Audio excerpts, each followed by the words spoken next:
Okay, we had started into chapter 11, so 1 Corinthians chapter 11.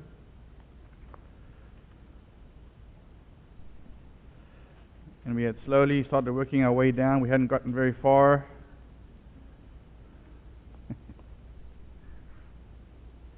You'll remember we talked about the different kinds of head gear, head dress you can have. Remember we talked about the fact that this particular chapter does not mention the veil. So if you're talking about a veil, you need to go to a different chapter. It's not in this one. Oftentimes we will use words we think are the same, and they are not. So a head covering and a veil are two very different things. And so the veil is used to obscure someone's face. The head covering is used to cover the head. So, in the military there's a few things you have to have. You have to wear your boots, you have to carry your rifle, and you have to wear a hat. I think that's true in most militaries. Well, we don't ask them to wear a veil and carry a rifle and boots. We ask them to wear a hat, and that's what we're talking about in this chapter. We already looked at verse 16, which talks about the woman's hair is given to her as her head covering. And if you want to settle the head covering argument, it's just right there. If you go with verse 16, you don't have to worry about head coverings because verse 16 covers it. 1 Corinthians 11. I'm jumping ahead. 1 Corinthians 11, and we are at 16. You remember we started looking at what God had given man and what God had given woman. And we looked at the fact that man did not need to wear a head covering, but the woman did.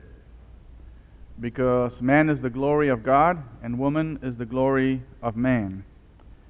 And so we started talking a little bit about what is long. Long is relative. Okay?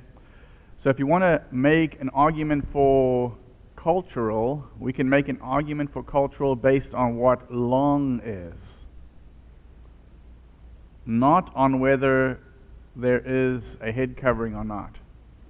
Even though in the chapter, remember we talked about Paul using cultural illustrations to help make the point.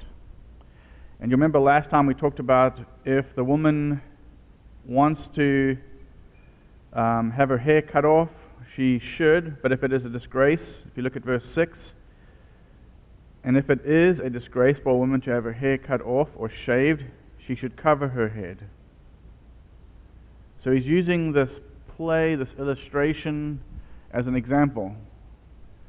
Now, some have suggested that because of women in that town and the uncomfortable situation with temple prostitutes, that if they shaved their hair off, which was a penalty for prostitution, that would obviously lead to some sort of, negative look. Especially if you were a Christian, it would be very difficult to try to pull off being a Christian and then also have your hair shaved off and wander around town as a woman without any head covering. And that may be what he's alluding to here. So this is the illustration. And just to reiterate, remember last week we spoke about the fact that we can't use an illustration as the fact, as the statement. We use illustrations to uphold or to prove or to support some particular statement that we're making. And that's why from verse 1 through verse 4 he pretty much clears up what he is trying to address. So let's get into verse 7. Verse 7. We talked a little bit about this earlier. A man ought not to cover his head, since he is the image and glory of God, but the woman is the glory of man. Now, which religions do men cover their heads? Louder. Jewish religion? Bad people. Anybody else? Islam. Okay, Islam does it too. Okay. Now we can make a traditional argument and say perhaps it's traditional. But then again, you start wondering where tradition and religion, the lines start getting a little blurry. Okay, so Paul's making the argument here that a man ought not to cover his head, since he is the image and glory of God, but the woman is the glory of man. Now there are some conditions to that. How about the Nazirite vow? Oops, the Nazirite vow. That throws a wrench in the works, doesn't it? If you take a Nazirite vow, potentially, as a man, you could grow your hair as long as a woman. Right? So here you got these guys running around in little dresses, and they're wearing very long hair. Gets kind of confusing, doesn't it? But I suppose if you look like Samson, no one's going to confuse you with a woman, right?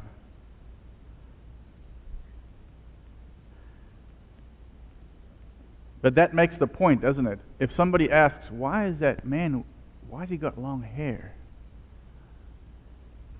Kind of stands out, doesn't it? Someone will say, well, he's taken a Nazirite vow, that's why. So how is it? Why does God do that? Why does God say a man has to have shorter hair than a woman? He must look like a man. He must dress like a man. A woman must have longer hair, and she must look like a woman. Why does God do that? And then right around and say, well, if you take a Nazirite vow, you can let your hair grow longer.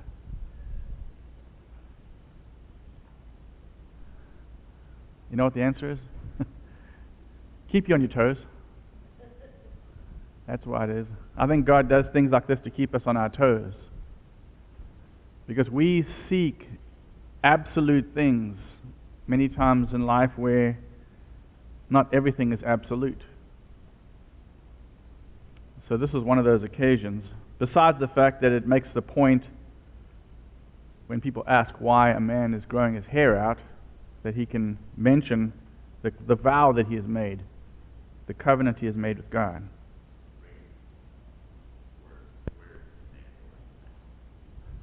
Where is it? I've got it right here. Numbers 6, 5 through 6. I thought Bill might ask that, so I put that in there. No, I had it in there earlier. Numbers 6 and 5 says, during the entire period of his vow of separation, no razor may be used on his head. He must be holy until the period of his separation to the Lord is over. He must let the hair of his head grow long. Now, I'm sure that's in comparison to the other men and, of course, the women. So that's the Nazirite vow, basically. Verse 8, for a man did not come from woman, but woman from man. Neither was man created for woman, but woman for man. So, does that sound like a cultural reason? What is he alluding to? What is he saying there?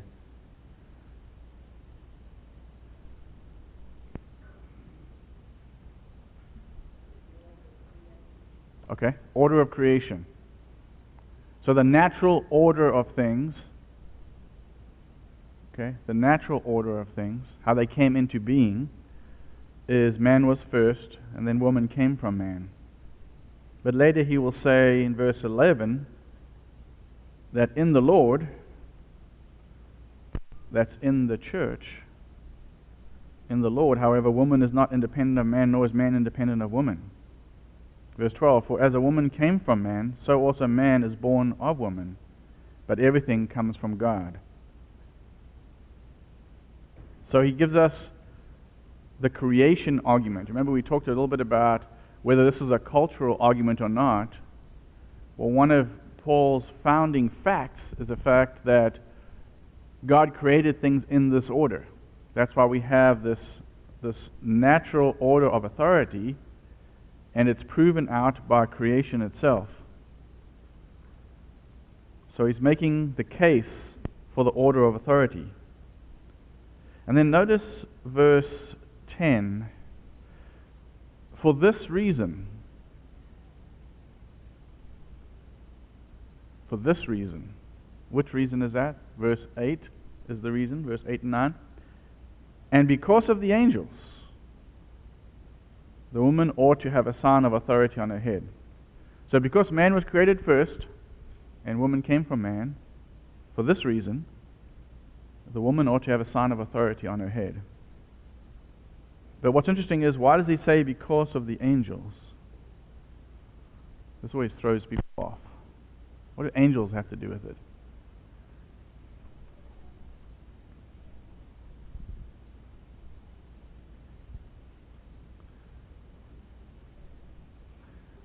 Don't care.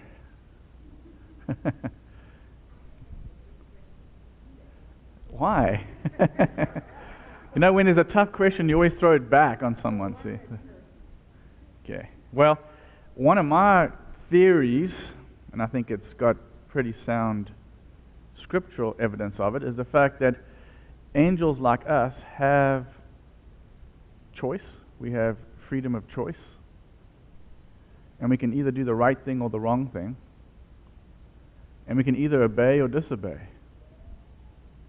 We can either do what God wants or we can do what we want. And remember, when the angels were in heaven, some of them decided that they didn't want to do what God wanted. And there was a rebellion. And so they were cast out of heaven. Revelation 12, 7 through 9. And there was a war in heaven. Michael and his angels fought against the dragon, and the dragon and his angels fought back. But he was not strong enough, and they lost their place in heaven. The great dragon was hurled down, that ancient serpent called the devil, or Satan, who leads the world astray. He was hurled to the earth, and his angels with him. So I think you have this concept of following God's plan, remaining in the situation, the order in which God has put you in. And so, because of the angels, there needs to be this order, this authority that is kept. So, going into 11 and 12, we see, as I said, in the Lord, in the church, woman is not independent of man, nor is man independent of woman.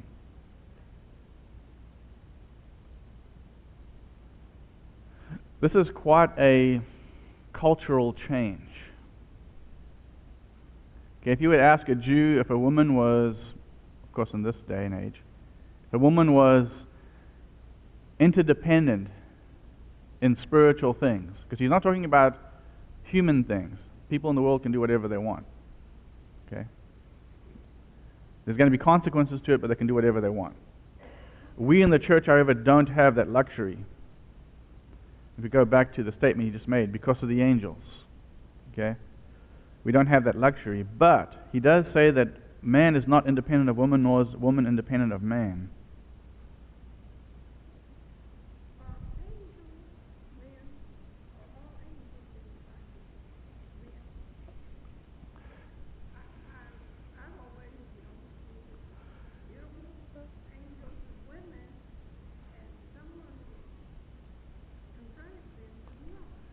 From what we know, they're men.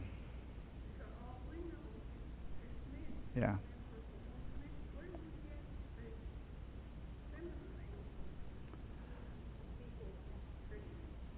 Yeah. Yeah, we make up our own reality. God straightens us out, but we try to stray as far away as we can. Yeah, as far as we know, most of the angels that we have names of are masculine names. They speak of them in terms of he. So they're given the masculine gender. This is, I think, one of the most important facts, I think, of creation is, think of it, up from eternity past until God created man and woman. Up until that moment, they were only male gender creatures, both in terms of the angels and man, and even God himself is characterized as masculine, as he. So until the creation, we don't have a concept of an idea of women. So women are new, they are unique in that sense. So from then until now, we have women. If he says in the Lord they are not independent of each other, what is eternity going to be like?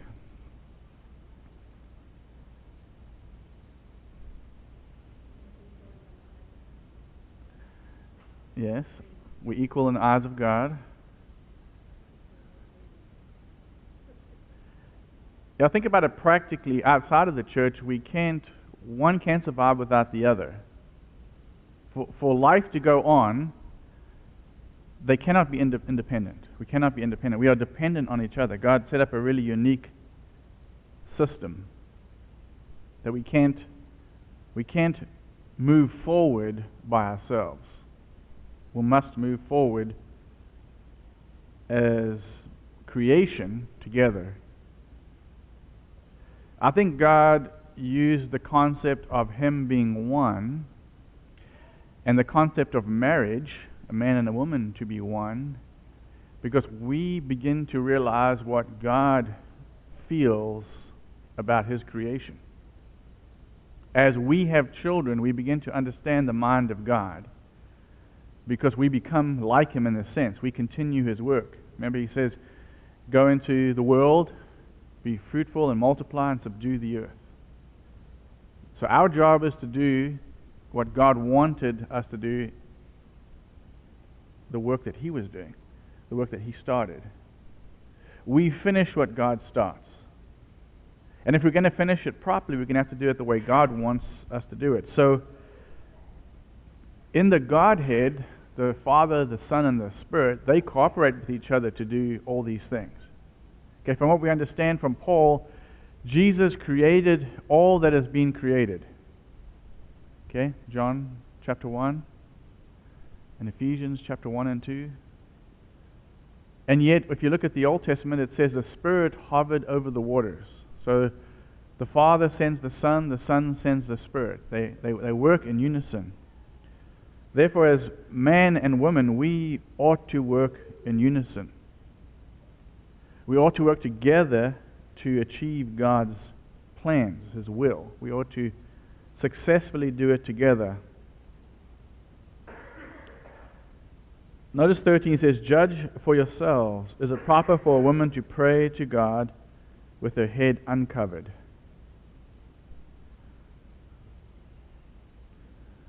This is a very, very telling question Paul asks the church. And it's even more telling for us today if we understand the context in which it's written. Where did they get this concept from? That it would be improper for a woman to pray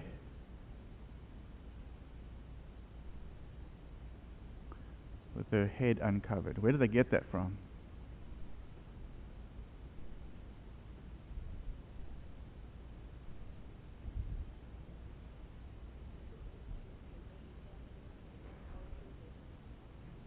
Okay, you can say that, but where do they get their traditional culture from? Okay, and where did they get that from? From the Old Testament, yes. And that ultimately is God's Word. Okay, people that try to push a strong women's leadership movement in the church have to answer one question. Name all the women leaders of the Old Testament. Can you name them?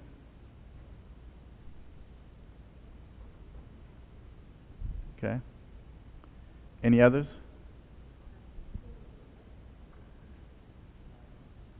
Who? Okay, you're going to the New Testament. Okay, so we got, the closest we got is Deborah. And remember I asked you earlier, why does God allow the Nazarite vow? He allows a man to look like a woman for a period of time. Why does he do that? To keep us on our toes. Do you remember the story of Deborah? Remember there's an altercation, and I believe it's Sisera, is it? No, it's... Go to Hebrews chapter 11. We'll chase a rabbit for a second.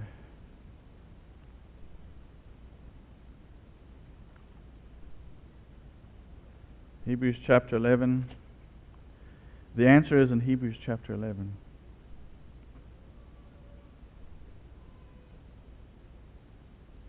Ah, there it is, Barak. Bad eyes, Hebrews 11 and looks like 32. Am I right? Okay, who's Barak? Okay, he's connected to Deborah because he is told to go and lead the army, and he says, I can't do it. Deborah says, if I do it, I'm going to get the credit for it. You're not going to get the credit for it because I did it. It's your job to do it. Why? Because he's a man? Yes. Now, we don't know why God allowed Deborah to be a judge, but I think it's because of this very reason. It's because of this very passage. So she tells him, guess what? If you don't do it, I will get credit for it. But in Hebrews 11:32, who ended up getting credit for it?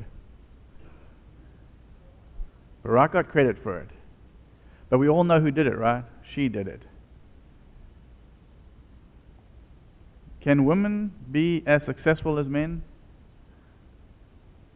Maybe not in every area, but in many areas. Just like men could not wander into a woman's area and be successful, right? Any successful men carry babies to full term and deliver them? Any that we know of? What's that?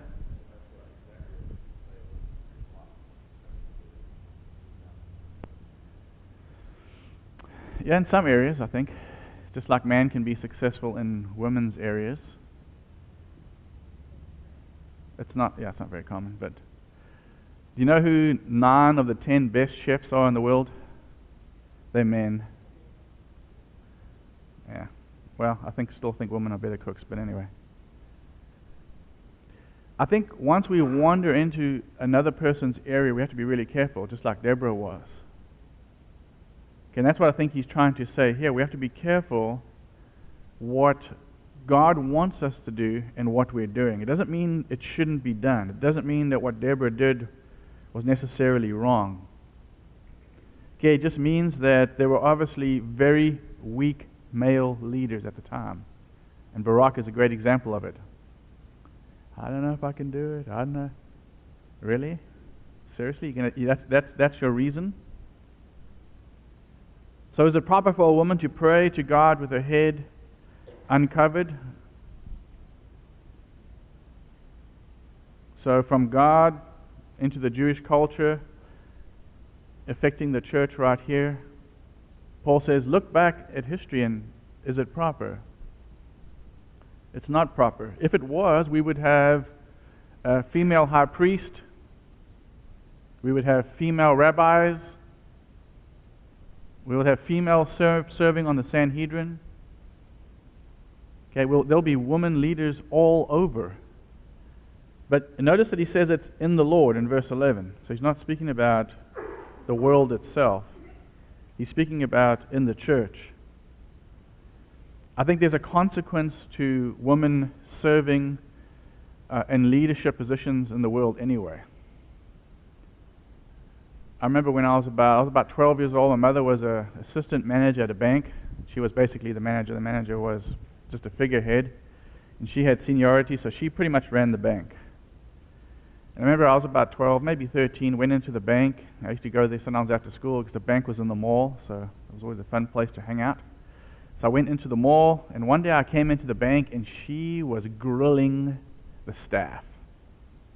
And I felt bad for them. I was like, someone's going to get fired. Boy, she was just reading them the riot act. And I remember thinking to myself, man, my mother has never looked so ugly as she does right now. It wasn't appealing to me, not at all. Because I'd never seen my mother like that. My mother was a nurturer. And here she was stepping into a man's shoes and doing a man's job. She paid the price for it because she did all the work. The manager ran around playing golf and, rubbing elbows with all the political figures in town, and she would bring work home. I think she probably worked 80 plus hours a week to be the assistant manager, not the manager. I think there is a price to pay. Today, women want the man's job and they want the woman's job. Now, for a while, you can do that, right? But I don't know very many companies that allow you to take your baby into the boardroom. They do that? Makes it very difficult. Makes it really tough. But that's just the price women have to pay. Do women have to work twice as hard as men? I think so. Can they be better? Yes. But here he's talking about in the Lord. I don't know if you've been to small churches or missionary churches, but a lot of times the women are the leaders in the church. Just the way it is. Because a lot of times the men are like Barack. I don't know if I can do it. And that's why we have women that step up and lead. It is not an indictment on women, right? Because he's asking the question, is it proper? It's not proper. It's an indictment on the men. Okay, 14. Does not the very nature of things teach you that if a man has long hair, it is a disgrace to him, but if a woman has long hair, it is her glory, for her hair is given to her as a covering?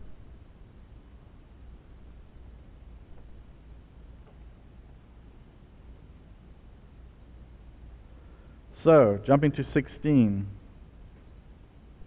He says, if anyone wants to be contentious about this, we have no other practice, nor do the churches of God. This statement, can we read this statement today in Christendom? Could I read this statement and it be true?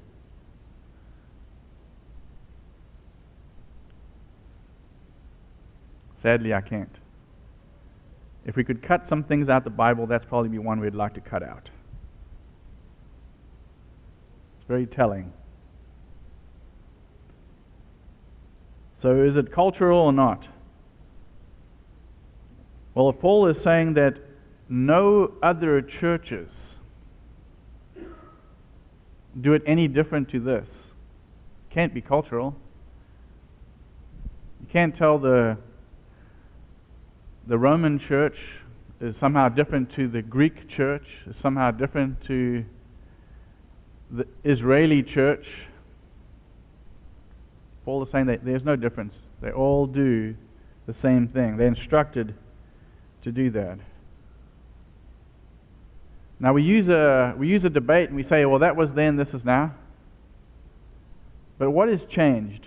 What has changed from the first century to the 21st century? What has changed? What? Pardon? No, but you see, we look at change and we think change means that because aspects of our lives change, that all of our lives must change.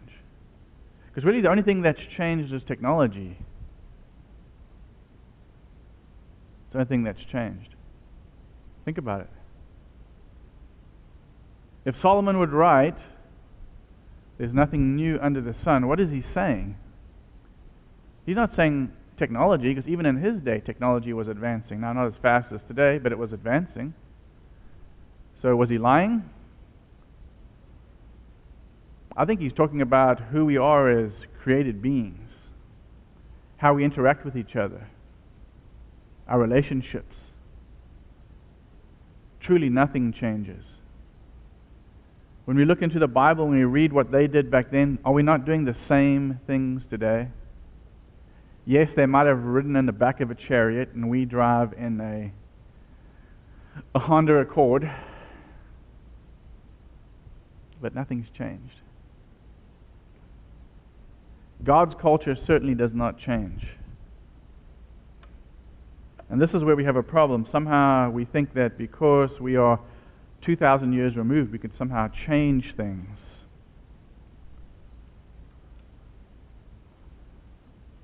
It's really a luxury we don't have.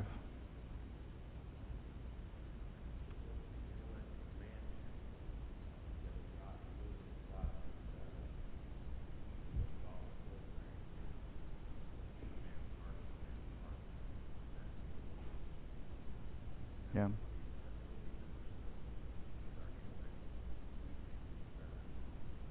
Yeah. Yeah. Because think about it, if our technology was that good and it was able to have the spiritual change it's supposed to have on us, doesn't reaching the moon mean that we could somehow reach eternity a little easier? Does it mean that? Does the fact that we have penicillin allow us to reach eternity any faster? I would argue that our technology actually gets in our way of spirituality.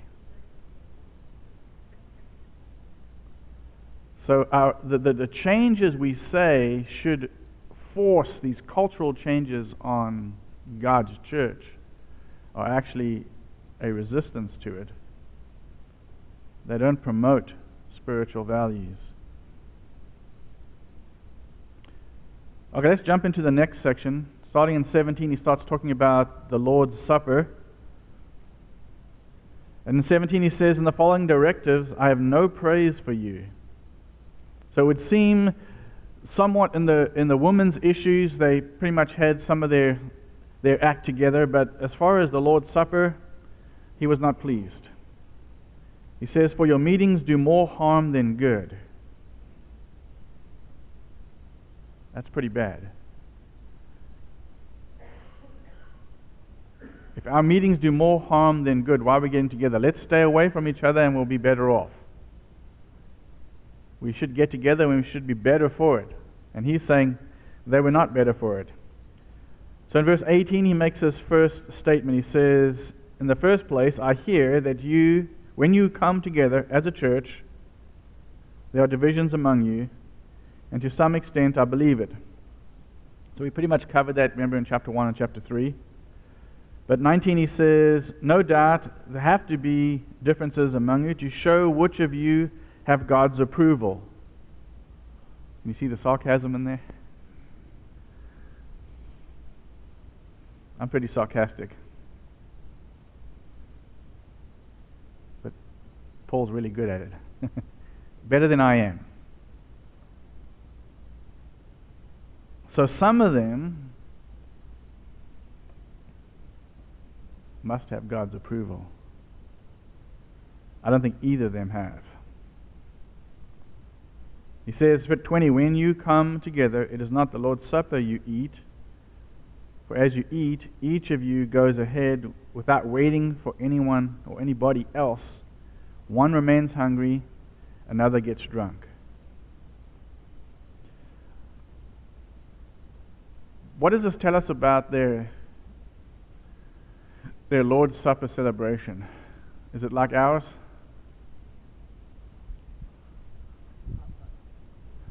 Okay, sounds more like a potluck. There's at least enough food that somebody could eat quite a bit, and someone could drink enough of the grape juice or the wine, in their case, and actually get drunk. So how much liquid would we need for someone to get drunk? Quite a lot. I wonder why their Lord's Suppers were like that. What makes you think their Lord's Suppers were like that?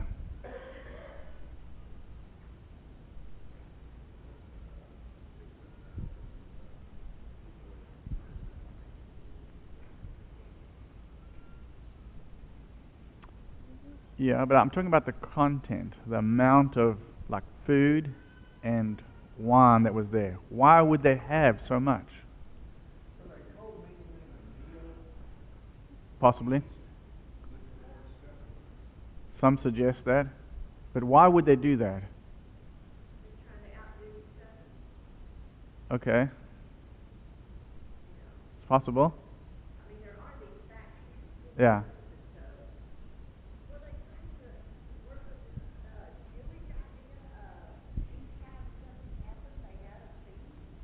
Okay, that's possible too, because what did the Lord's Supper come out of?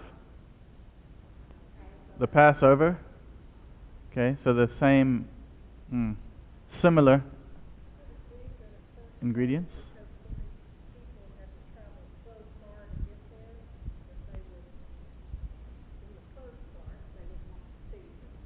It's possible. It's possible it was just a practical reason. The food was associated with the meal, just like the Passover meal went into the Lord's Supper. Makes sense.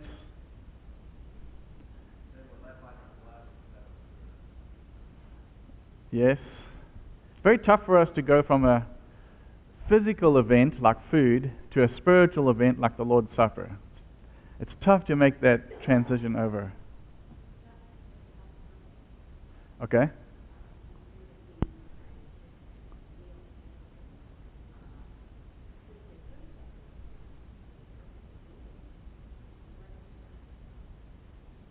Yes.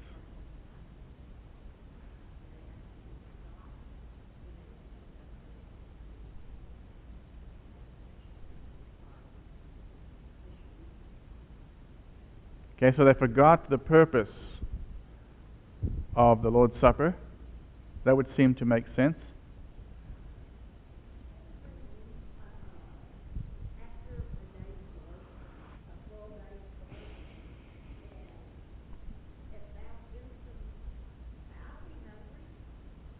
Yeah, I think there are a lot of practical reasons. Kay says perhaps they met after work, which is some of the suggestions from history.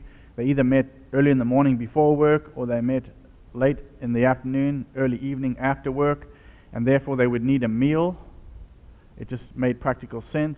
We know from the scriptures that the church got together many times and did have meals together, and so whenever they met, there would be a meal.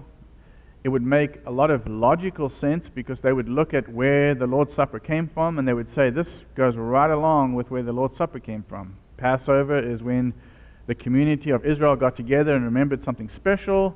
We get together and remember the Last Supper with Jesus, and we partake of the Lord's Supper afterwards. Perfect. Could we do that today?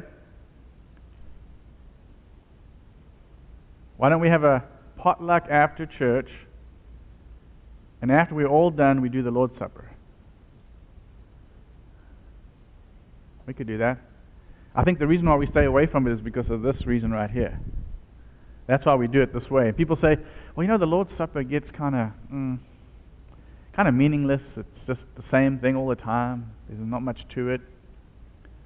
Then some places they try to spice it up a little bit. That's when they get themselves in trouble. We have to be really careful. So when we move from one end to the other, it makes it very difficult. If you notice, he says, when you come together, in verse 20, it is not the Lord's Supper you eat, for as you eat, each of you goes ahead without waiting for anybody else. So there's like this selfish need to get fed and not concerned about someone else. And the Lord's Supper should be being concerned about others, being concerned about why we're doing this. There should be a lot more concern about the church and what this is about, and it becomes more about what each person can get out of it. 22. Then he makes a statement. Don't you have homes to eat and drink in? Or do you despise the church of God and humiliate those who have nothing? What should I say to you? Should I praise you for this? Certainly not. So there are some people that run ahead of others, pile their plate up real high and turn the Lord's Supper into a meal rather than the symbol for which it is, the bread being the body of Christ and the wine or the fruit of the vine being His blood. In Jude 12 we have a reference to a feast the church had. It says in verse 12, "These men are blemishes at your love feasts, eating with you without the slightest qualm, shepherds who feed only themselves." Kind of see a similar play there.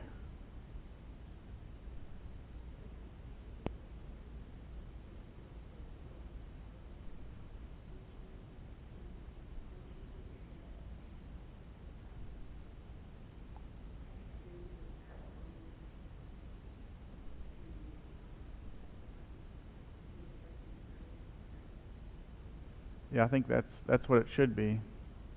And we do the same thing today. We devote ourselves to the teachings of the apostles, don't we? Because if we devote ourselves to the teachings of the apostles, we're devoting ourselves to the teachings of Jesus. Okay, because Jesus passed on to them what He wanted them to know, and then they passed it on to us, and we have it written down. And they met for the Lord's Supper, and we meet for the Lord's Supper. But if we turn it into something other than it is, then we have a problem.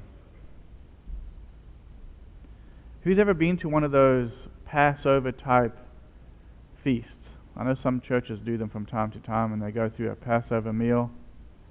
I went through one of those once. It's pretty drawn out and you've got to eat all these herbs and I don't like them. I left hungry.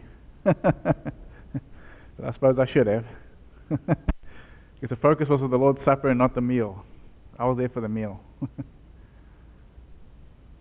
But I think they're really interesting because they show us what the Jews did in preparation for the Lord's Supper as they went through the Passover, give us an idea of what the Passover is like, and then of course what the Lord's Supper is like. Okay, we're going to end there. We'll go into 23 next time.